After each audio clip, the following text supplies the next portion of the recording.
नमस्कार दोस्तों, हमारे YouTube चैनल में आपका स्वागत है। दोस्तों, आज की वीडियो में एक बेहतरीन औषधि के बारे में बताएंगे। बहुत ही दिव्य और बहुत ही चमत्कारी औषधि है जो कि आप इस वीडियो में देख रहे हैं। दोस्तों, यह पौधा आपको अक्सर रोड के किनारे या खेत खलियान में आपको देखने को मिल जाता होगा। दोस्तों, यह खास करके बरसात के मौसम में आपको ज़्यादा देखने को मिलेगा। तो दोस्तों, हम इसी तरह रास्ते से निकल रहे थे तो ये पौधा हमको दिख गया। तो दोस्तों, सोचा कि आपको वीडियो इससे परिचय करा दें और इसके औषधि गुणों के बारे में बताएं, क्योंकि बहुत ही दिव्य औषधि है और बहुत मुश्किल से मिलता है दोस्तों। तो आप इस पौधे को अच्छी तरह देख लीजिए और पहचान लीजिए। इस तरह से देखिए इसके पौधे होते हैं और ये झाड़ीनुमा पौधा होता है। ये गुम्बज टाइप से होता है जिसमें अंदर बीज होता है। और देख लीजिए इस तरह से इसके पौधे होते हैं, पत्ते होते हैं। आप अच्छी तरह से इसको पहचान जाएंगे ना तो दोस्तों इसको प्रयोग करने में आपको आसानी हो जाएगा। और कहीं भी आपको दिख जाए तो दोस्तों आप इसका प्रयोग करके बहुत सारी बीमारी को आसानी से इलाज कर सकते हैं। तो दोस्तों चलिए आगे बढ़ते हैं।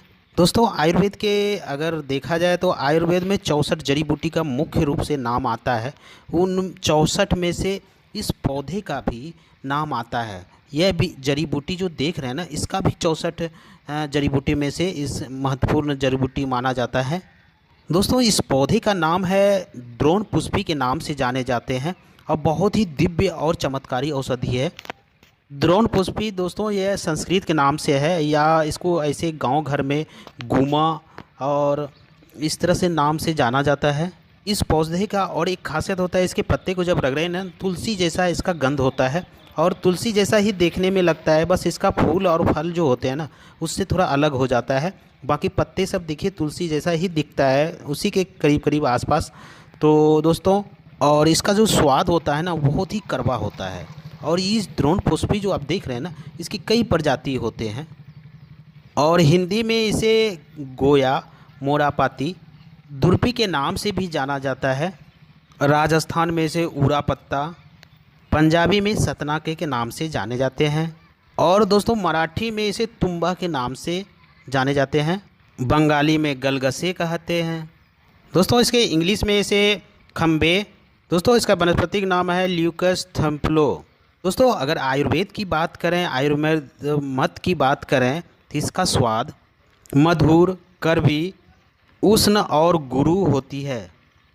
वनस्पति वात, पित्त, कफ नाशक होती है, कफ को मिटाती है और यह दिमाग को तेज करने वाली, बुद्धि को बढ़ाने वाली और रुचि को बढ़ाती है।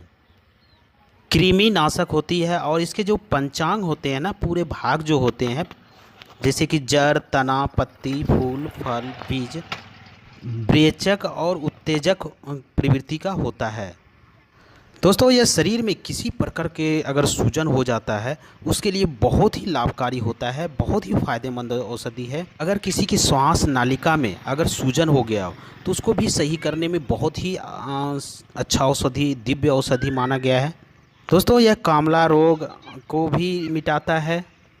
इतना ही नहीं दोस्तों, यह त्वचा रोग के लिए भी बहुत फ़ायदेमंद होते हैं, जैसे कि त्वचा रोग जैसे दाद, खाज, खुजली, एक्जिमा, सोराइस या फोड़े फुंसी हो जाता है या सफ़ेद दाग हो जाता है।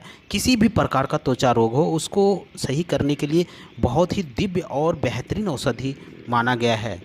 तो चलिए दोस्तों, इसके औषधि गुणों के बारे में जान लेते हैं, इसके फ़ायदे के बारे में जान लेते हैं और कौन कौन सी बीमारी में इसका प्रयोग किया जाता है, किस मात्रा में करना है, इसको विस्तार से जान लेते हैं। तो दोस्तों, आप इस वीडियो को पूरा ज़रूर देखें, स्किप ना करें। बहुत ही महत्वपूर्ण जानकारी है, आप इसे ध्यान से सुनें। और दोस्तों, अगर वीडियो अच्छा लगे तो दोस्तों एक लाइक भी कर देना। एक लाइक करने से मेरा मोटिवेशन अप होता है, जिसकी वजह से आपके लिए ऐसे ही वीडियो हम बनाते रहते हैं और उसकी जानकारी आप तक पहुंचाते रहते हैं। तो चलिए दोस्तों आगे बढ़ते हैं। दोस्तों, अगर किसी को सर दर्द की समस्या है, सर दर्द कर रहा है, जैसे कभी हाफ सर दर्द होने लगता है, तो दोस्तों उसके लिए बहुत अच्छा है औषधि, बिल्कुल नेचुरल है। आप इसके पत्ते को तोड़ लें, अच्छे से धुल करके और पीस करके पेस्ट बना लें और माथे पे इसको लगाएं। दोस्तों, बहुत जल्दी 10 से 15 मिनट में आपकी सर दर्द की समस्या ख़त्म हो जाएगा।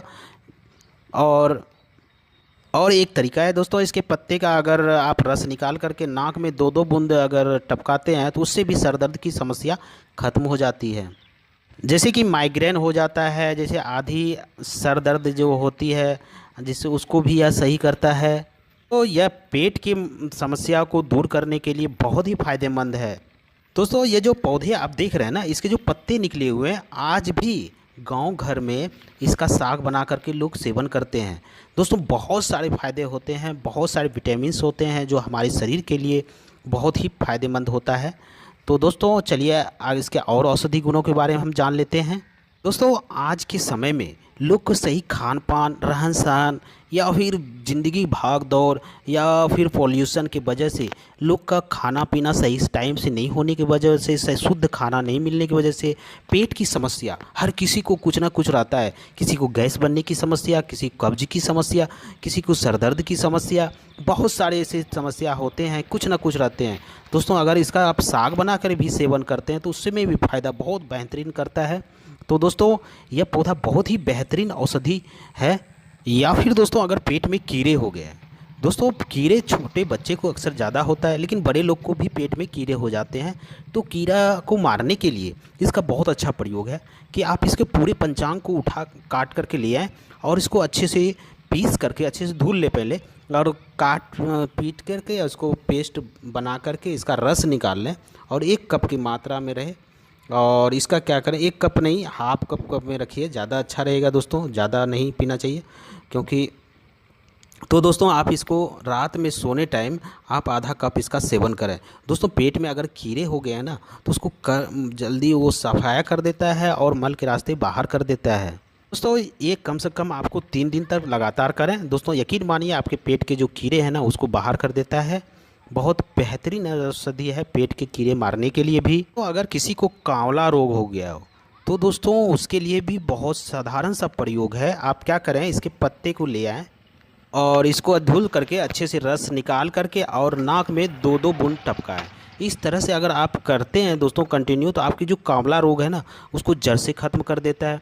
बहुत ही अच्छा काम करता है कांवला रोग के लिए। या फिर दोस्तों इसके पत्ते का रस निकाल करके उसमें हल्का सा शहद मिला करके और उसको सेवन करने से भी बहुत अच्छा फ़ायदा मिलता है। दोस्तों इसका एक और प्रयोग है, आप इसका रस को निकालें, उसमें हल्का सा सेंधा नमक मिला करके और काली मिर्च मिला करके कम से कम 10 ml के बराबर इसका रस रहे और उसमें मिला लें और उसका सेवन करें। दोस्तों इसमें कांवला रोग के साथ साथ पांडु रोग भी है ना, तो उसको भी यह सही करता है। दोस्तों यह डायबिटीज़ के लिए भी बहुत अच्छा होता है। अगर किसी को डायबिटीज़ हो गया है, करीब करीब दोस्तों हर घर में डायबिटीज़ बूढ़े पुराने लोग को हो ही जाता है, तो दोस्तों डायबिटीज़ के लिए भी बहुत अच्छा है। डायबिटीज़ के लिए क्या करें, इसके पत्ते का निकालें और 10 ग्राम के बराबर इसका रस निकाल लें और उसमें थोड़ा सा काली मिर्च मिक्स करके और इसका सेवन करें।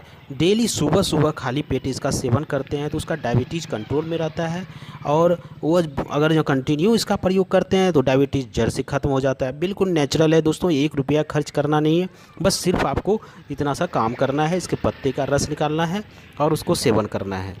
दोस्तों अगर आप इसको आधा केजी के बराबर इसका पौधा ले आएँ और उसमें 10 ग्राम की मात्रा में काली मिर्च मिला करके और उसको कूट पीस लें और इसके बाद इसका काढ़ा बना करके अगर आप सेवन करते हैं तो दोस्तों जैसे कि जोड़ों का दर्द या कमर दर्द या जो कहीं भी दर्द हो रहा है ना, उसके लिए बहुत बेहतरीन औषधि है। आप इसका सेवन करें और भी कर सकते हैं, जैसे कि इसका 10 ग्राम के बराबर इसका क्वाथ बनावें, मतलब इसका काढ़ा बनाएं और उसमें क्या करें, पिपली का चूरन डाल करके और इसका काढ़ा बना करके सेवन करने से आपके जोड़ों का दर्द जो होता है ना उसको जड़ से ख़त्म कर देगा। किसी भी प्रकार का जोड़ों का दर्द हो, चाहे कोहनी का हो, घुटने का हो या कमर का हो, किसी भी प्रकार का कहीं भी दर्द हो रहा हो या, तो उसके लिए बहुत बेहतरीन औषधि है द्रोण पुष्पी। और दोस्तों इसके साथ साथ अगर इसका ऐसे प्रयोग करते हैं प्रयोग, तो दोस्तों आपको जो अगर बुखार किसी को आ रहा है ना उसमें भी यह बहुत अच्छा काढ़ा काम करता है। तो अगर किसी को सांप काट लिया हो या बिच्छू, खतरनाक बिच्छू काट लिया हो, तो आप इसके ताज़े पत्ते को लें और तुरंत रगड़ करके उसके नाक में टपकाएं। तुरंत करें दोस्तों, अगल बगल अगर पौधा मिल जाए तो तुरंत ले आएँ और उसको नाक में टपकाएं। उससे विष जो सांप का विष होता है ना उसका प्रभाव धीरे धीरे कम कर देता है। नाक में डालने के साथ साथ कान में भी डालें और इससे 10 से 15 ग्राम की मात्रा में आप उसको पिलाएं भी। दोस्तों यह बहुत अच्छा विष को कम धीरे धीरे कम कर देता है प्रभाव को। और ज़्यादातर और दोस्तों इतना ज़रूर रखें कि अगर कहीं आसपास डॉक्टर हो तो तुरंत लेके जाएं। लेकिन दोस्तों यह बहुत फ़ायदेमंद है प्राथमिक उपचार के रूप में। कि दोस्तों जो सांप काटने के बाद लोग के अंदर जो बेहोशी आता है ना, उसको यह रोक करके रखता है। और तो बहुत बेहतरीन औषधि है दोस्तों द्रोण पुष्पी। आप इसका सेवन ज़रूर करें और इसका प्रयोग करें। बहुत ही बेहतरीन और दिव्य औषधि है। जैसे कि दोस्तों मैंने बताया कि 64 जड़ी बूटी में यह एक जड़ी बूटी है जो बहुत बेहतरीन औषधि है और इसका बहुत अच्छा प्रयोग किया जाता है, आज भी लोग करते हैं। लेकिन दोस्तों आज की जानकारी नहीं होने के बाद लोग नहीं कर पाते हैं। लेकिन दोस्तों ये बहुत बेहतरीन औषधि है। तो दोस्तों आज हमने बताया गुम्बा के कुछ फ़ायदे के बारे में और द्रोण पुष्पी के कुछ फ़ायदे के बारे में।